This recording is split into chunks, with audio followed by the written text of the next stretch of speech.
Everyone, welcome back to my YouTube channel. आज हम करेंगे क्लास 11th की अकाउंटेंसी का चैप्टर नंबर 3 अकाउंटिंग प्रिंसिपल का लेक्चर नंबर 4। इससे पिछली वीडियो में मैंने आपको बताया था कि काइंड्स ऑफ अकाउंटिंग प्रिंसिपल के बारे में कि ये दो पार्ट में डिवाइड किया गया है इनको। अकाउंटिंग प्रिंसिपल को पहला पहला पार्ट है जो है वो है अकाउंटिंग कंसेप्ट और असम्पशन। सेकंड पार्ट को बोला गया है अकाउंटिंग कन्वेंशन। अकाउंटिंग कंसेप्ट और असम्पशन को हम प्रीवियस लेक्चर में कवर कर चुके हैं। इसमें टोटल 10 पॉइंट्स थे जिसके बारे में मैंने आपको डिटेल में समझाया था। आज इस बार जो हम करेंगे, इस लेक्चर में जो हम करेंगे वो करेंगे अकाउंटिंग कन्वेंशन। अकाउंटिंग कन्वेंशन के बारे में जानेंगे हम कि क्या होते हैं और उसके सब पॉइंट्स को हम आज करेंगे। तो टोटल हम इसमें 4 पॉइंट्स कवर करेंगे। पहला पॉइंट है convention of full disclosure. Second point है convention of consistency. Third point है convention of conservatism. Fourth point है कन्वेंशन ऑफ मैटेरियलिटी। तो इन फोर पॉइंट्स को आज हम समझेंगे कि इन 4 पॉइंट्स में को आप किस तरह से लिख सकते हैं समझकर। चलिए अब बिना देरी के शुरू करते हैं अपना आज का टॉपिक। सबसे पहले जानते हैं कि अकाउंटिंग कन्वेंशंस होता क्या है।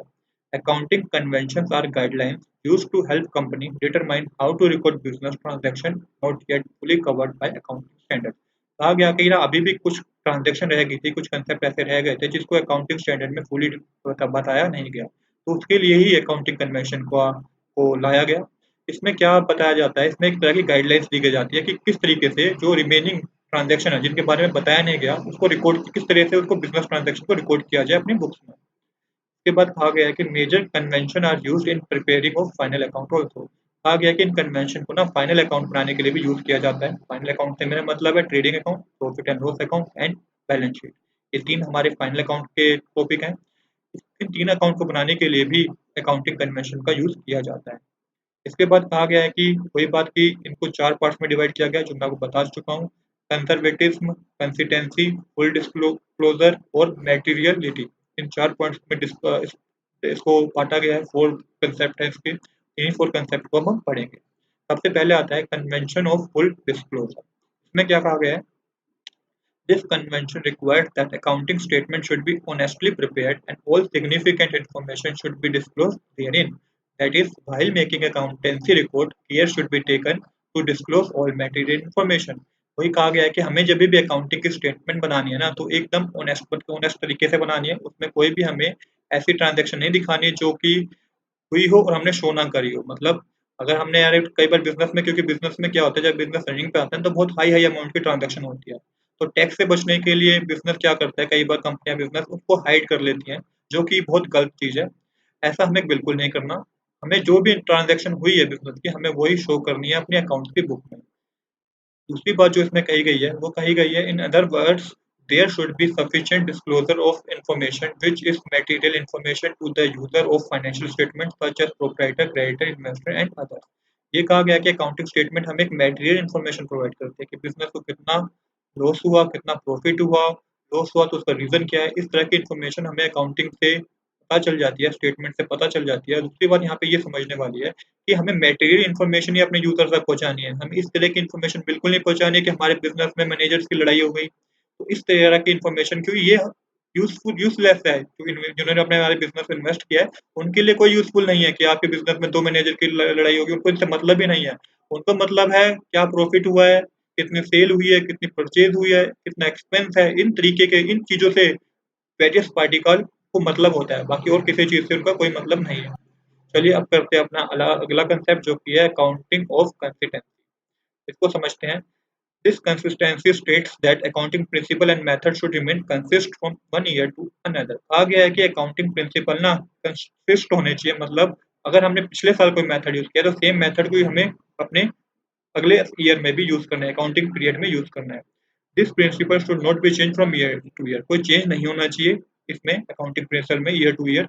In order to enable the management to compare profit and loss and balance sheet of different period and draw important conclusion about the working of enterprises। कहा गया है कि जो ये स्टेटमेंट होती है ये बहुत हेल्प करती है मैनेजमेंट को प्रॉफिट एंड लॉस की जानकारी के बारे में, बैलेंस शीट बनाने में और कई तरह के डिसीजन लेने में भी कि हम क्या फाइनल डिसीजन ले सकते हैं। ये हमें अकाउंटिंग स्टेटमेंट के थ्रू ही पता चलता है।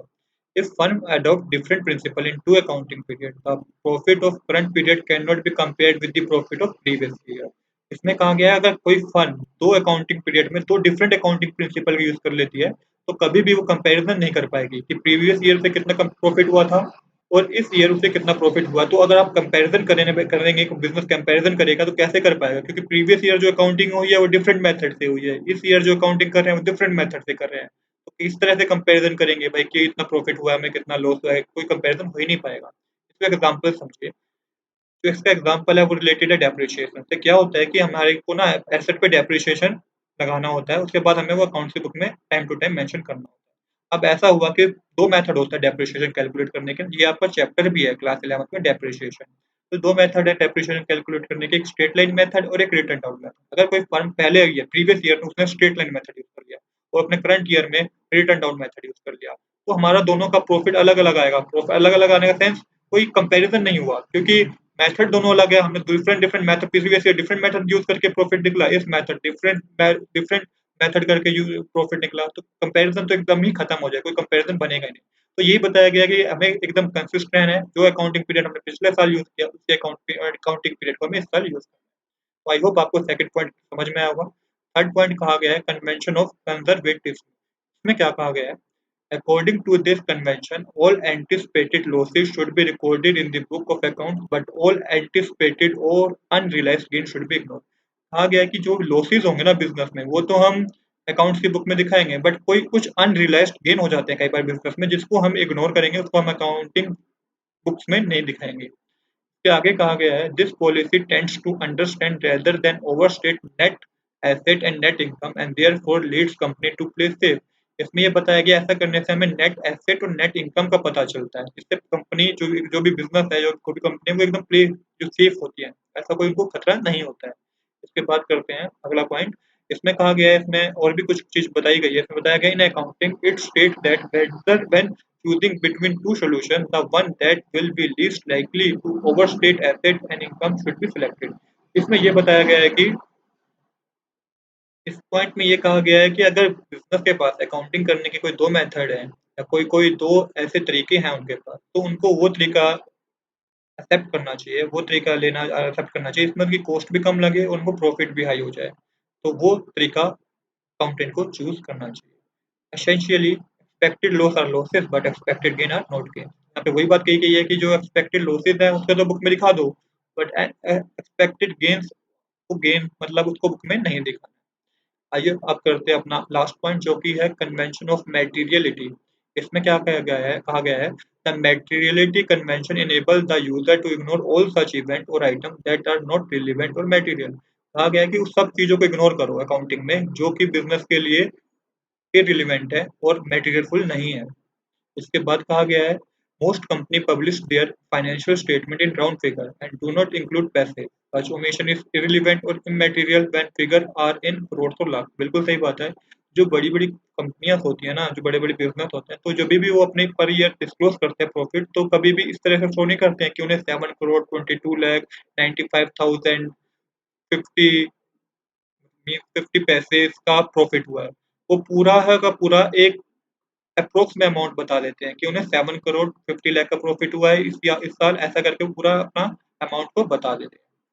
तो इस तरह की जो, क्योंकि वो अगर पैसे भी बताएँगे, पैसों को जो बताते नहीं है उसको कहा गया कि इस तरह का ओमिशन, तो इस तरह का ओमिशन कोई इफ़ेक्ट नहीं डालता है। उसके बाद कहा गया है, इसको एक एग्ज़ाम्पल से भी समझाया गया है, it is noted that what is material for one concern may be इमैटेरियल for other. ये भी इस एग्ज़ाम्पल में ये बताया गया है कि हो सकता है कि एक बिज़नेस के लिए वो चीज़ मटेरियल ना हो, वो चीज़ इम्पोर्टेंट ना हो, वो ट्रांज़ैक्शन इम्पोर्टेंट ना हो या वो कॉस्ट इम्पोर्टेंट ना हो, बट सेम चीज़ दूसरे बिज़नेस के लिए बहुत इम्पोर्टेंट हो सकती है। ये बिज़नेस टू बिज़नेस भी डिपेंड करता है। The cost of small toy may be material for a small repair workshop, but same material may be इमैटेरियल for the limited company. इसमें क्या कहा गया है कि एक टॉय की शॉप के लिए, छोटी टॉय की शॉप के लिए हो सकता है कि वो इन्फॉर्मेशन बहुत मटेरियल हो, बट एक हो सकता है बड़ी कंपनी के लिए वो इन्फॉर्मेशन एक इस तरह की इमैटेरियल हो। इसलिए कहा गया है कि the nature of transaction should also be considered. ये कहा गया है कि नेचर ऑफ ट्रांज़ैक्शन भी कंसीडर होना चाहिए। इसलिए thus the accountant may judge very carefully which transaction is essential for business और which are not। तो ये अकाउंटेंट को वेरी केयरफुली मतलब बहुत ध्यान से जज करना चाहिए कि किस कौन सी ट्रांजैक्शन बिजनेस के लिए मटेरियल फुल है और कौन सी इमैटेरियल। आई होप आपको चौथा पॉइंट भी समझ में आया होगा। तो दोस्तों आज के लिए इतना ही। I hope you like this video. If you like this video please do subscribe this channel. Thanks for watching.